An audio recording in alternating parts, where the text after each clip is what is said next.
How's everybody doing today? We'll be cooking some fried chicken tenders today. If y'all wife, girlfriend, fiance like mine can't cook, y'all might want to go ahead, like, share, subscribe.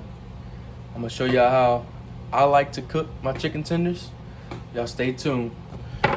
So for this fried chicken tenders recipe I'm gonna show y'all gonna need 2 bags of this or whatever y'all would rather fry with.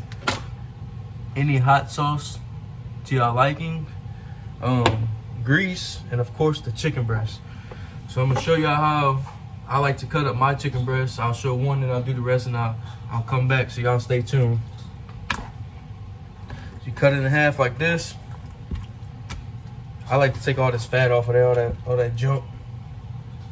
Sometimes for some reason they still got a little bone. Cut that off. And you want boneless, skinless chicken breast. Let's take all this fat off right here. Throw all that to the side. Throw that in the trash. And you make slices. I like thin chicken tenders. I don't like them real big, right? So then you take it like this. Cut them in half. Cut them in half. Right?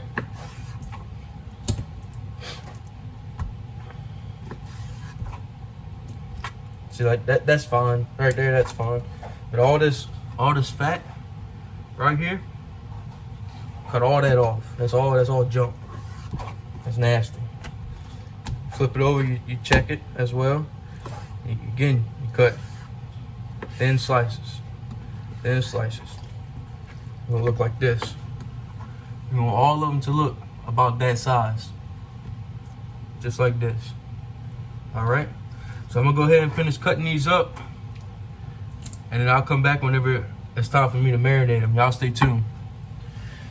Now, as y'all can see, I have cut up all the chicken into strips. So I'm gonna do half and half. I'm gonna do half of it one way and the other half the other way. So you take about half of this, put it in a Ziploc bag. Right? And that's plenty. Make sure you always wash your hands. You don't want to cross-contaminate nothing. So and then we're gonna move this out the way. So in the Ziploc bag, you take your Louisiana hot sauce or whatever hot sauce y'all prefer. Y'all dump it in there. Keep going, fill it up. I tell you what, the best thing about cooking, how you get everything going good, you got to drink some cold beer with it. You got to. If not, the food's gonna be nasty. So you just keep on going, keep on going. Probably put this whole bottle in there. All right. So that's it for that. So then you want to close this up. Shake it around really good. Just like this. Let some air out of there. Boom. That's it. You put that in the ice box. Preferably overnight, but this is just gonna be a fast one, so I'm gonna put it in there for an hour. All right, put that to the side. Now, coming to these. Put you some Tony's. About a tablespoon. Teaspoon of Slap Your Mama. Teaspoon of onion powder. Teaspoon of garlic powder.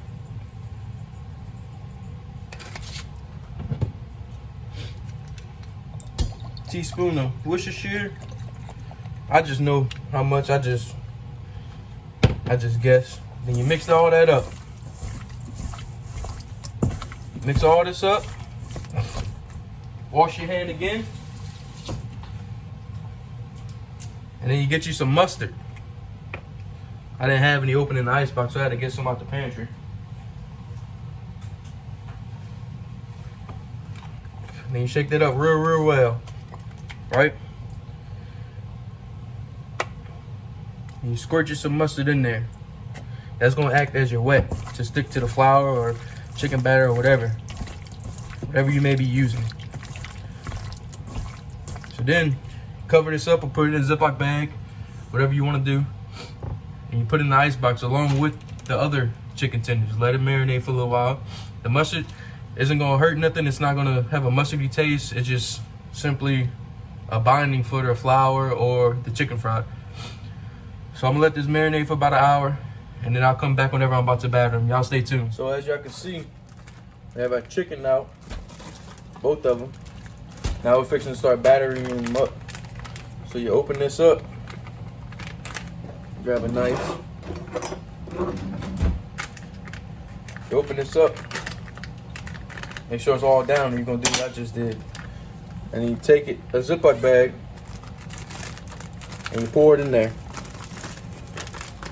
You could put both of them, or you could put one at a time. Just put it all in there. Then get your chicken. Take a few pieces, put in here. Let's do 4. We're gonna do 4. You put it in here, and you leave some air in there. So, and then you grab it like this, and you shake it up really, really good. Then you open it back up. You find your chicken. It's gonna look like this, all nice and breaded. I like to take them straight out the bag and put them straight in the grease, but I'm doing it like this so I can show y'all. Right, so you do it like that. Now I'm gonna show y'all what the other ones look like. So the ones with the hot sauce look like that. So then you open this up. We can do one for now so I can show you. That's what it looks like before you batter it. Close it. Put some air in it. Shake it up. You find it. And it looks the same as the one with the hot sauce. See it? Alright, I'll see y'all whenever I got the grease hot. So, I have them all heated up to about 350. I have a pan with some paper towels on it. And I also have an onion cut up.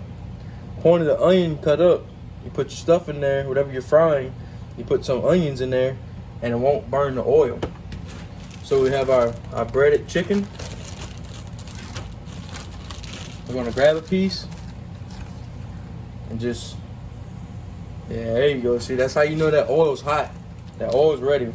Start sizzling. Just put all of them in there. Fill it up as much as you can.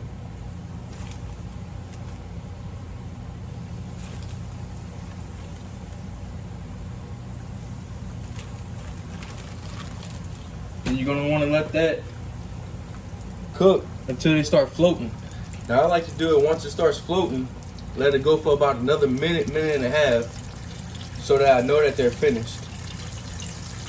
I'll show y'all the final product when I have it. So, y'all see how they're starting to float and get nice and golden brown? That means they're almost done. So I like to let it go for about another minute and a minute and a half, like I say. And then the onions, what the onions do, if the oil gets too hot, it's gonna burn the onions before it burns the oil. That's why I like to put it in there.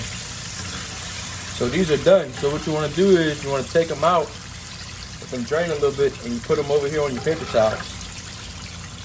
So all that oil goes on the paper towel. Boy, don't that look good? Take the onions out. You don't have to take them out every time, but I like to take them out every time because I don't want them to get too burnt.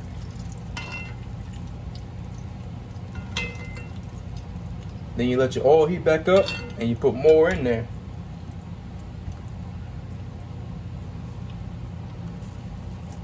Oh boy, that look good, huh?